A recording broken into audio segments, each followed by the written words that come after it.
What's up, y'all? This is Henny. Yes, this is Logic Pro for the iPad. It's finally here. I've had it for almost 2 weeks now. Shout out to Apple for allowing me to try out Logic Pro ahead of time along with Final Cut Pro. But today I'll be speaking directly about Logic Pro, what I've learned so far, what it's been frustrating, and what I hope to see updated quite quickly in the future. Y'all ready to do this? We've been waiting a long time. Let's get into it right now. Let's go! So yes, Apple did grant me early access to Logic Pro in its test flight form. And yeah, let's get into what I've learned and how difficult it's been to understand it versus regular Logic Pro on the Mac. So yeah, as you can see here, this is kind of your starting setup, right? You have basically your tracks, you have live loops here. Of course, you can learn and explore. You have feature sound packs, and you have different grids and guides. One thing that I did not have access to for these first 2 weeks is the overall manual and the help guide. That is, if I hit this tracks button, and let's say I just hit audio. If you come over here and you see Logic Pro help, it's not available for me yet. And I'm recording this as of Monday, May 22nd.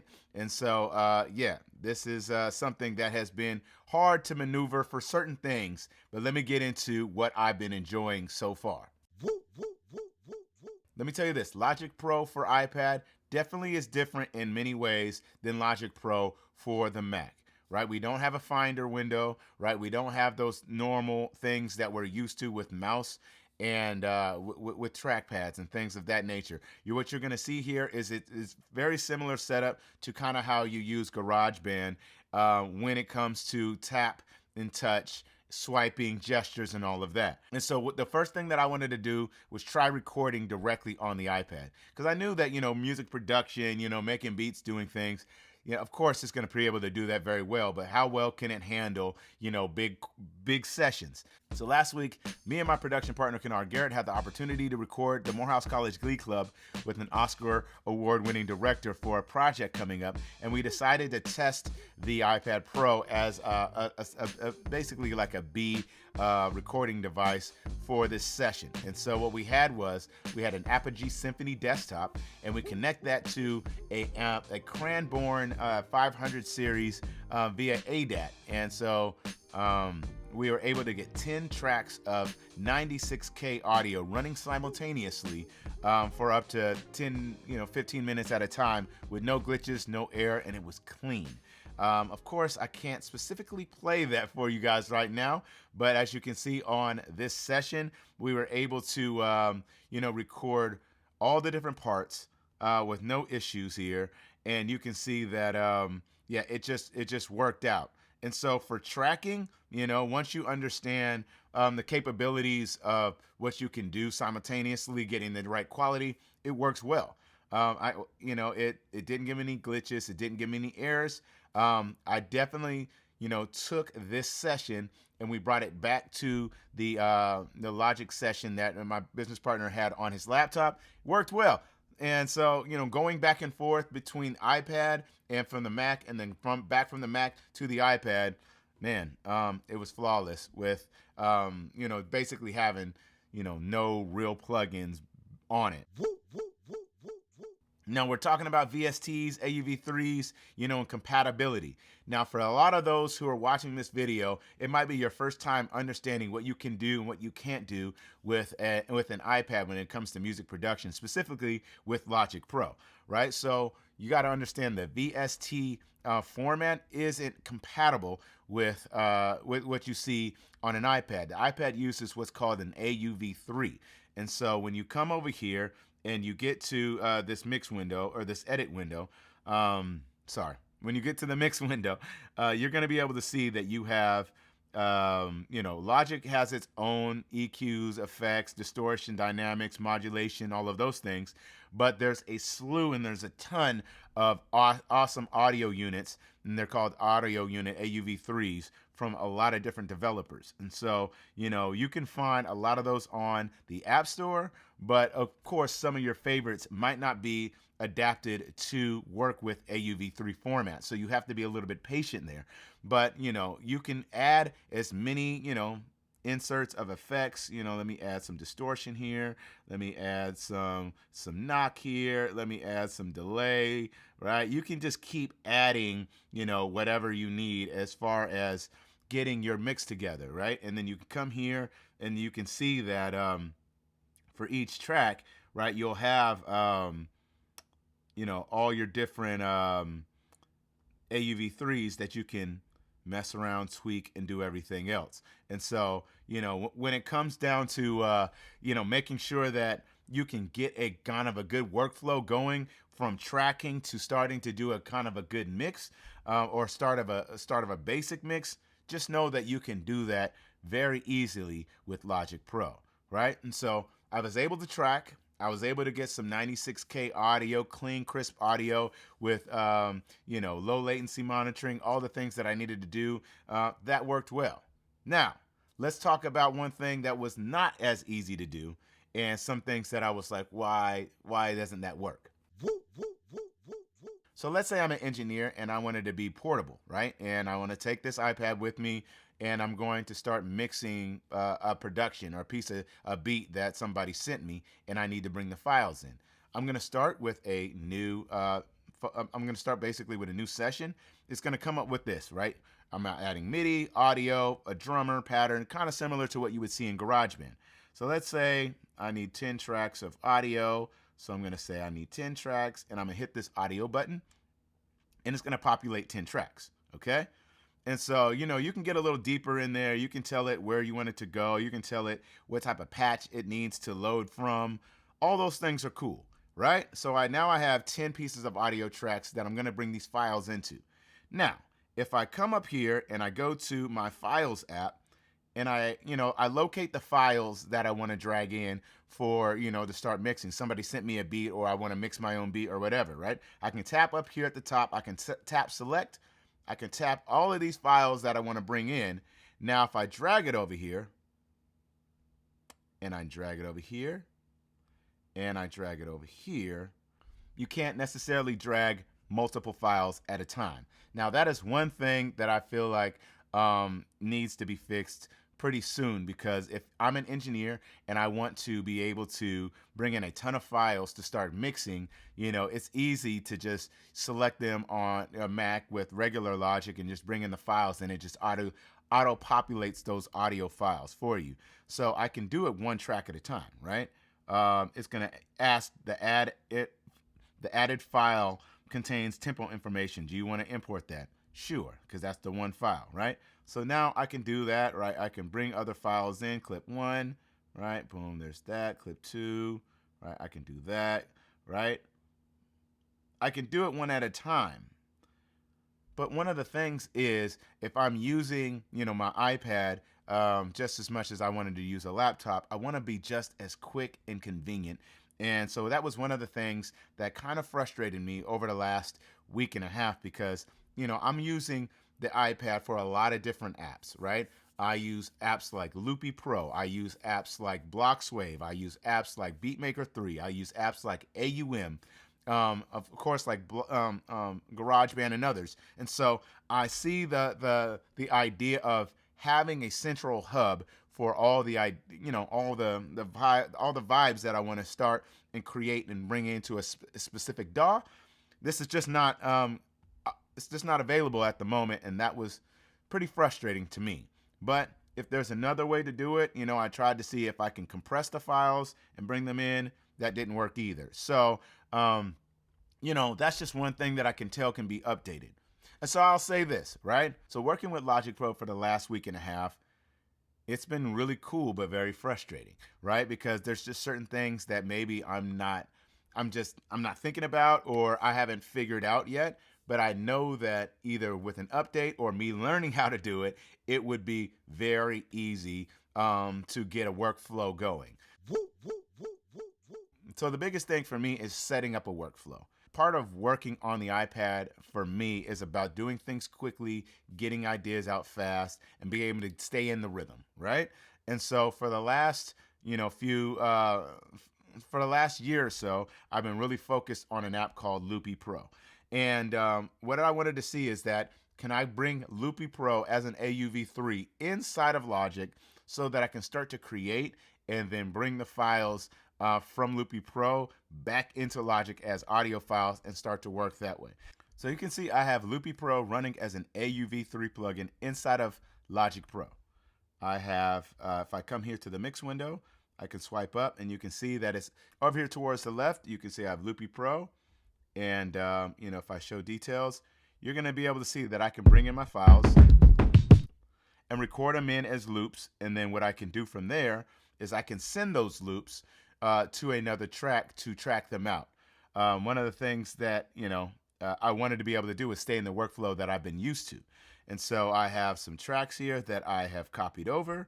I have some, some sounds.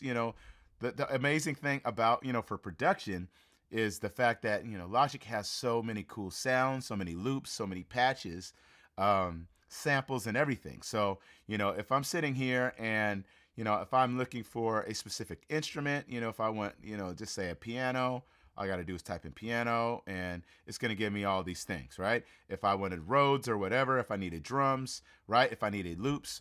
So it's going to give you all the opportunity to be able to really start building some really strong production. And so that's what I did. I had some drums that I got in from Loopy Pro that I used with my OP1 field. Shout out to Teenage Engineering. They are one of my sponsors, and I'm a mentor for them, their program. But I'm running the OP1 field to this TX6, and it's going back into Logic, and it's going through Loopy Pro. So, if I play this beat that I worked on, I added some, let's see here, some, fizzy synth. I added some guitars, all some stock sounds that I was able to get from Logic Pro. So if I give it a play,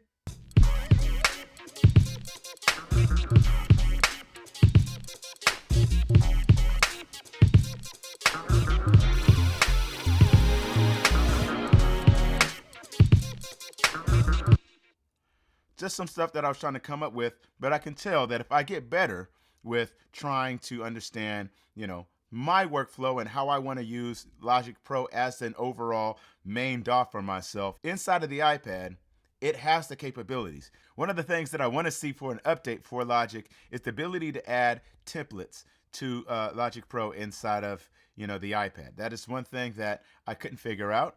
And I know that you can take a track and you can duplicate it, and you can duplicate it again, but there isn't a way for there to be like a template where you hit it and then it asks you what the new name is, and then you set it up and then it has everything populated like you like. Because if I'm working on a track and I love the way it's set up, I love to have a template like that, so it's just even faster for me. Because working on the iPad, for the last 6-7 years, I like things to be fast, I like things to be quick, I want it to be convenient, and that would just help with getting things set up and started quickly. So that is another thing that I'm hoping to see. So now that, I've looked at tracking, I've looked at recording, I've looked at beat making, what about editing, bouncing, those types of things, right? So I've ran into some different issues, but I think that, it's really cool that, you can do a lot of the things that you can do on Logic, right? So if I needed to take, say for instance, this track here and, bounce and join it in place. Of course, you can do that. It'll include the effects. You can normalize the thing. If I bounce it down, it's going to create an audio file, right? And that's great. But let's say I didn't want to have to create and bounce it in place, and I have my track here, and I wanted to export all of the stems. I think this is a future update that needs to happen. If I go to export, when you don't have any audio showing, you just have software synths showing, it doesn't show you the opportunity for you to export individual stems on this file. But now if I come over here to a session that has audio files in it, and I go over here and I hit export, you will see export selected tracks as individual files, right? So I would love to see it work either way, regardless if you had software sense or you had audio files, the ability to go back and forth and export those stems. So a lot of times you might want to take this to another DAW or work around a different way, or maybe send it to a client or send it to an engineer, regardless of whatever you're doing, right? So being able to go back and forth between having software sense and having audio files, being able to separate those and be on the way. So I say all of these things because I'm a professional. I've been making music professionally for the last 25 years. All the hits and the awards and all the things, that's great. But being able to use things in a professional manner from a very mobile perspective, that's what I'm into.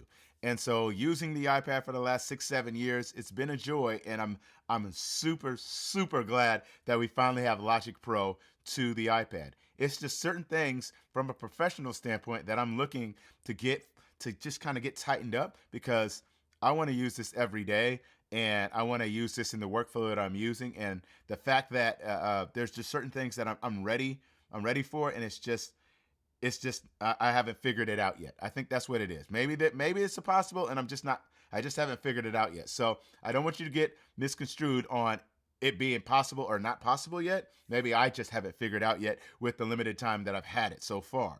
But the capabilities are crazy. So now, yes, Apple did send me this M2 iPad Pro to test this projects and all the things that I'm doing on with it. This has 2 terabytes of storage. This has 16 gigabytes of RAM. And so that's working great. But I did a lot of testing also with my iPad Mini 6 as well as my M1 iPad Pro. And they work just well. They work just as well. I hadn't had any glitches, had any issues. There were certain times where, with my iPad Mini 6, if I'm doing too many software, it might start to bog down. I mean, that's just to be expected with, having limited amount of RAM, right? But with this iPad Pro, it's been flawless. And so the M1 or the M2. So if you have an M1 iPad Pro or you have an M2, I wouldn't think about, I need to think about upgrading soon. They both work perfectly fine. So I do want to give a shout out to today's sponsor, and that is myself. I am doing a new series called Layup Drills. Over the past year, I've been making a beat every day, posted it on social, posted it on YouTube, right here, to just get to a space to where I'm the most in shape creatively that I've ever been. And so I'm doing a tutorial series that is coming out, and I want you to take a look at this video that shows what I'm doing about my tutorial series. Take it away.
A really cool feature from Logic Pro for iPad is the introduction of Beat Breaker. And so it's a way to kind of really chop and mash and mangle audio files. And so if you bring in any audio file and then you go to your plugin settings, you go to your audio effects, and then you come down to Logic's effects, and you go to multi-effects, they have the Beat Breaker. So when you hit Beat Breaker, it gives you all of these different functions that you can do to an audio file. So I'm gonna get out the mixer window, and I'm gonna play my little loop here.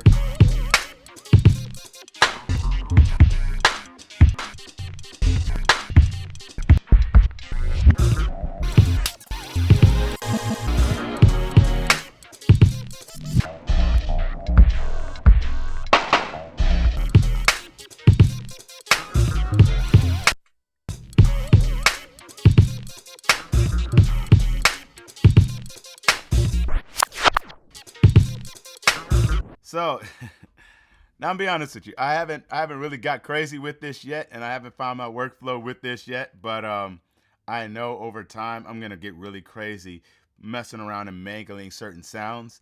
But for this instance, I could just tell that they really put some time into making sure that you can really take loops and you can really take ideas, sounds, soundscapes, whatever, and make them your own very quickly. And so, I love that about what's coming into this new form. So I'm gonna be going crazy with this later. It's right now for me, honestly, y'all. It's just about figuring out the workflow because everybody has what they're used to, what they're comfortable doing, and it does take a new muscle memory learning this Logic Pro for iPad. And I think for some of us who are thinking that we could just jump directly in and use it like we're using Logic Pro for the Mac, it's a little bit of a learning curve here. And what I want to express is that you should at least give it that 30-day trial to see if this is something that you're really into. Because once you start to figure out exactly how it works for you, regardless if you're a songwriter, a composer, arranger, a producer, um, even a sound designer, or even like somebody trying to figure out some scoring or other things, you just have to work the muscle memory to get used to it. That's with anything with working on tablets versus working on laptops. But what Apple has done has been amazing, and what they put into this Logic Pro for iPad is incredible. The thing is just getting used to it and hopefully being patient, giving them a little grace as far as figuring out what the users need more than others, and figuring out how that can be applied to the next updates so that we can get even more functionality out of this. So overall, having this for the last 10, 12 days, I'm grateful. I'm grateful that I'm a part of those who got the opportunity to test this before it's out. But here's my recommendations. For somebody who's just starting out, or for somebody who's used GarageBand on their phone, GarageBand on their iPad, right? It's gonna feel pretty similar to GarageBand and being able to step up to a more professional DAW, right? The way that the loops work, the way that the samples work, the way that patches work. The layout is completely different, but if you can kind of understand how it saves, how it works, how you can drag and drop, how you can use your hands, how you can use the pencil, this all works well for those who are used to that. Now, for those who are professionals that have already been using iPads for years, you have to try this out and see if it works for your workflow. I know others have tried Cubasis, and that's because they use Cubase, or they're using Beatmaker 3 because that's what they're used to, or they're using AUM because that's what they're used to, or Koala, or Loopy Pro like myself. Giving it a chance to find your routine, find your flow. If you can't find your flow, I understand, but I'm telling you, there's enough here to do things very professionally, but it's going to take a little bit of time learning the ins and outs and how it works. That's what any new DAW. You can't just jump in and expect it to be seamless, and it isn't as seamless than the other DAWs. It's jam packed, and there's so many features that I haven't even been able to dive into because I was, for the most part, trying to get the workflow, and that's my basic setup. It's like, how am I going to work on this every day? Now, for the third people are those who have never tried the iPad for music production. You need to give it a try and see if this is something that would work for you. It's a different experience. You're using touch, you're using swipes, you're using gestures, right? You can, finger drum on the pad on the screen itself, right? You can bring in, your whole setup. You can combine, audio interfaces. You can combine synths and synth and software instruments all together. So you can do everything that you can do on a laptop here, but you're missing the VSTs and those big sample heavy VSTs that you are probably used to. So you're going to have to get out of that mind state of like, oh, I'm so used to this program or this VST or this or that. But it can still give you that professional that professional look that you're looking for on a tablet or on a mobile device. So that is my 3 recommendations. I'm telling you, they're giving it to us for free for 30 days. And for those who are really into it, go ahead and pay for it for the year. It's $50 for the year. All of those who are frustrated and worried about that subscription model, it's a completely different product. Of course, it says Logic Pro, and you're thinking it's exactly Logic Pro for the iPad, and you're thinking it's Logic Pro the same as it is on the Mac as it is on the iPad. It's a little different. The gestures, the touches, the way that you can maneuver throughout the DAW are different, but it is very powerful. And I know that in my due time of having more than 12, 14 days with it, I'm going to start really having a great time. And so, there's 30 days. Try it out. Figure this out. If you don't like it, hey, at least you gave it a try. That's what I got for you today. This has been Logic Pro. I'm so thankful to Apple for giving me early access to it, allowing me to test this out. And if you have any more questions for me, you can hit them in the comment section below. Of course, it's always good to hear from y'all and let me know how you guys are all doing. And once again, if you're looking to learn more about my workflow and all the things that I'm doing on a daily basis, music production-wise, check out my Layup Drills tutorial series. It'll be on sale for the first half of June as well as the rest of May. And I'm just really trying to show you exactly my mind state, my workflow, and how I'm using different apps and DAWs on the iPad and how I get down. So you guys have fun, stay safe, and stay healthy. And I'll see you in the next one. All right? Hit 'em up!